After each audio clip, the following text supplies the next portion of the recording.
մեծագույն հրաշքը սա վերստին ծնունդն է։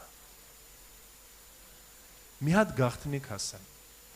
Միգուցե չես մտածել սրա մասին։ Հիսուսը ասում է այն ինչ որ արել եմ կանեք, ինձնից ավելի բաներ էլ կանեք։ Իր կյանքի օրոք Հիսուսը չէր կարա ոչ մեկին վերստին ծներ, որտեվ ինքը դեռ մահացած չէր։ Վերստին ծնունդը սկսվում է հարությունով։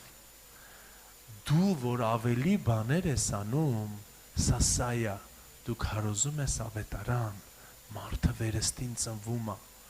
Մենք ասում ենք Հիսուսը կույր աչքեր էր բացում, մեռելի հարություն էր տալիս, բա մենք ուզում ենք ավելի բան անենք։ Լսի ամենամեծ հրաշքը վերստին ծնունդն է։ Հիսուսը սրա համար էր ասում, եթե այսքան ժամանակ է չես հասկացել, թող հիմա բացվի։ Մեծագույն բանը վերստին ծնունդն է։ Իր կյանքի օրոք ոչ ոք վերստին